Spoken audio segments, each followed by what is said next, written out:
des fausses informations. C'est moi qui dis la vérité.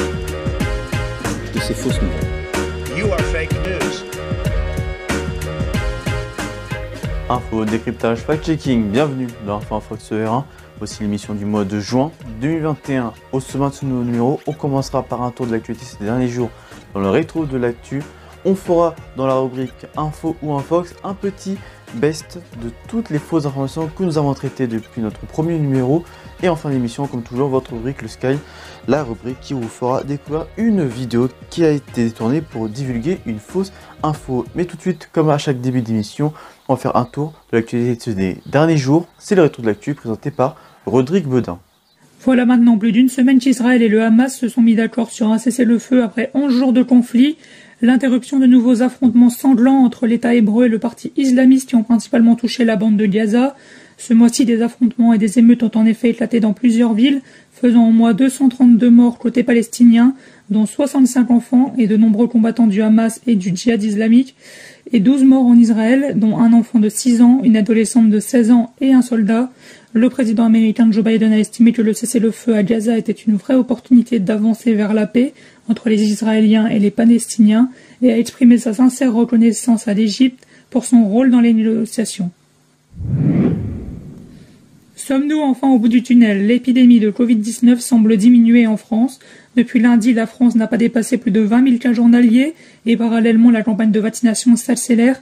Plus de 26 millions de personnes ont reçu au moins une première dose de vaccin et plus de 10 millions sont totalement vaccinés. Le 19 mai dernier, après plus de 6 mois de fermeture, les terrasses des bars et restaurants ont accueilli leurs premiers clients avec des jauges à 50%.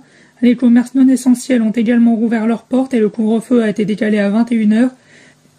La prochaine phase de réouverture commencera le 9 juin avec un couvre-feu décalé à 23h et une ouverture totale des terrasses, ainsi que l'ouverture de l'intérieur des bars et restaurants. Enfin, le 30 juin, toutes les jauges seront levées, le couvre-feu ne sera plus en vigueur et depuis plus de 15 mois, les discothèques pourraient enfin rouvrir. En quelques semaines, de nombreuses attaques ont été perpétrées en France, principalement envers des policiers et des gendarmes, mais pas seulement. D'abord avec le policier Éric Masson, tué lors d'une intervention sur un point de deal à Avignon le 5 mai dernier. 4 suspects seront interpellés dans les jours suivants. 2 jours après la fin de ses recherches, un autre homme en tue 2 autres dans les Cévennes, sur son lieu de travail, avant de prendre la fuite. Il faudra là aussi 4 jours pour que le fugitif se rende, mais selon ses propos en garde à vue, son acte n'était pas prémédité. Le 28 mai, à la Chapelle-sur-Erdre, un homme rouvre le feu sur une policière qu'il blesse grièvement avant de tirer pendant sa fuite sur 3 autres gendarmes. Il sera grièvement blessé durant son interpellation et décédera quelques minutes plus tard. La victime est encore ce dimanche hospitalisée, mais son pronostic vital n'est plus engagé. Enfin, dimanche 30 mai, c'est en Dordogne qu'un homme ouvre d'abord le feu sur le compagnon de son ex-compagne avant de tirer sur des gendarmes durant sa fuite. Il sera interpellé 36 heures plus tard et blessé par balle. Il s'agit du dernier numéro d'Info Infox. Alors pour bien clôturer cette émission, nous allons revenir sur le petit best des fausses informations que nous avons traitées et abordées dans la rubrique Info ou Infox. Replongeons-nous dans ces différentes informations. Deuxième question, c'est sur les effets nocifs de la 5G. C'est un sujet un peu complexe, Hugo. Oui, effectivement, c'est assez complexe parce qu'on est au tout début de l'expérimentation 5G et qu'on ne sait pas encore vraiment ce qu'il en est en fait au niveau de la santé, par exemple. Néanmoins, plusieurs rumeurs ont circulé sur les réseaux sociaux sur son impact sur l'environnement notamment. Plusieurs sites ont avancé qu'en Chine, la 5G était coupée la nuit à cause de sa surconsommation d'énergie. Autre sujet où les fausses informations vont bon train, le coronavirus. Et alors que de nouvelles mesures sanitaires ont été prises ces dernières semaines afin d'endiguer cette seconde vague, l'une d'entre elles ne passe pas auprès de certains parents, le masque obligatoire dès 6 ans à l'école. Plusieurs d'entre eux déclarent que le masque serait un danger pour leur enfant. Est-ce vraiment le cas, Malo? Oui, Théo, effectivement, le 28 octobre dernier, Emmanuel Macron annonçait le reconfinement du pays pour 1 mois, alors que le lendemain, Jean Castex détaillait les mesures de ce nouveau confinement, justement, évoquant le port du masque à partir de l'âge de 6 ans dans les écoles désormais. De nombreux parents se sont insurgés de cette décision, évoquant un risque majeur pour la santé de leurs enfants et leur développement. Tout autre chose, 2 députés français affirment que les étudiants de Sciences Po Paris qui n'utilisent pas l'écriture inclusifs sont pénalisés. Est-ce vraiment Alors le cas? effectivement Théo, la députée LR du Doubs, Annie Genevard, a déclaré le 18 février dernier sur RMC que des copies qui ne sont pas rendues en écriture inclusive à Sciences Po sont pénalisées. Peu après, contactée par nos confrères de France Info, la principale concernée a déclaré avoir repris les propos de son collègue François Jolivet. Tournons-nous à présent vers la Chine où le gouvernement nie, à travers une vidéo de propagande, toute répression des Ouïghours et affirme que leur population a augmenté. Est-ce vrai? Alors oui, voilà, les Ouïghours, c'est cette minorité musulmane qui subit tout un tas de mauvais traitements de la part du gouvernement chinois. Et certains vont même en utiliser le mot génocide, comme le titre Le Nouvel Observateur par exemple, les Ouïghours, le génocide caché. Et malgré tous les éléments et toutes les preuves sur ces persécutions, le gouvernement chinois continue à refuter toute accusation. Une animation de leur part a été diffusée niant tout génocide et montre même que le nombre de Ouïghours ne cesse d'augmenter. Tout de suite, c'est l'heure d'info ou infox avec Steven Combe. Bonjour Steven. On commence avec le docteur Raoult, connu du grand public pour ses prises de position clivantes. Ce dernier a déclaré il y a un peu plus de 2 semaines que la mortalité des moins de 65 ans a diminué en 2020. Des propos assez étonnants au vu de la pandémie de Covid. A-t-il dit vrai? Bonjour Théo, bonjour à tous. En effet, le docteur Raoult a raison, toutes causes confondues, 667 400 décès ont été enregistrés en France en 2020, soit 9% de plus qu'en 2018 ou 2019, dénombre l'INSEE dans une estimation. Une plongée plus précise de ces chiffres permet d'identifier un double phénomène. D'un côté, une hausse de la mortalité de plus de 10% chez les 65 ans entre 2019 et 2020. De l'autre, les moins de 65 ans ont été moins nombreux à perdre la vie en 2020.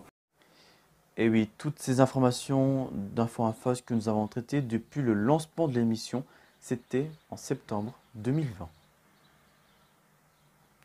Tout de suite dans votre Info Infox, c'est le scan, la rubrique qui vous fera découvrir une image qui a été détournée pour véhiculer une fausse information. Et aujourd'hui, on va se plonger sur une vidéo insolite qui est rare dans l'endroit où je vais vous présenter. En effet, une vidéo partagée près de 44 000 fois et visionnée 770 000 fois en 2 semaines prétend montrer un nuage fonçant vers des randonneurs, un phénomène rarissime dans la nature. Alors que certains, des dizaines de milliers d'internautes, s'enthousiasment en partageant la vidéo en disant les nuages les plus étranges du monde ou merveilleuses dames nature, ils font fausse route. D'après les personnes qui étaient présentes sur place, il s'agit d'une avalanche de neige poudreuse dans le glacier du lac Capuche au Népal. L'avalanche a duré entre 6 et 7 minutes, s'est déroulée le 9 janvier 2021 autour de 9 h heure locale. Et dans la vidéo, on pouvait apercevoir des flocons de neige transportés par la force de l'avalanche, donc rien à voir avec de simples nuages. Avant de clôturer cette émission, je tenais à remercier à toutes les personnes qui ont élaboré cette émission. En particulier, bien sûr, à Own Production avec Romain Lucas et comme producteur, ainsi que le groupe News TV 159 Productions, d'où mon équipe, d'où je viens. Sinon, je tenais bien sûr à remercier tous les intervenants et journalistes qui se sont alternés: Hugo Petitjean, Malo Lazé, Steven Combe, Mathis Armand et Rodrigue Bedin.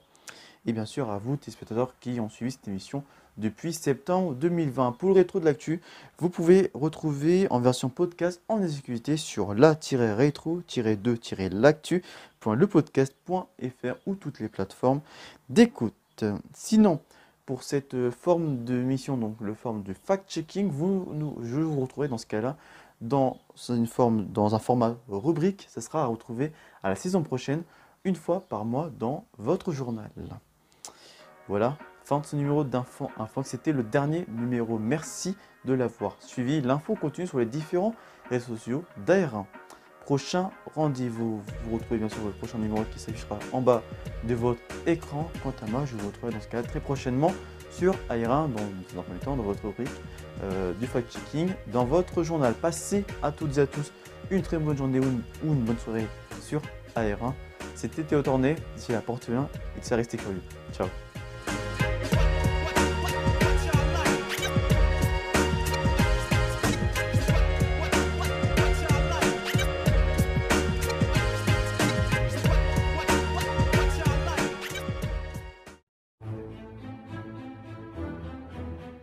Bonjour, c'est Sébastien Jouvenol, retrouvez-moi pour votre nouveau podcast par On Podcast, Le Petit H. Dans chaque numéro, je mets en lumière un personnage historique peu ou mal connu, le tout avec des anecdotes et de la bonne humeur, loin d'un cours d'histoire fastidieux. Retrouvez Le Petit H un dimanche par mois à partir du 25 avril sur lepetith.lepodcast.fr ou toutes vos plateformes d'écoute habituelles. Le Petit H parce qu'on ne parle que de l'histoire avec un grand H, ici c'est le Petit H de la grande histoire.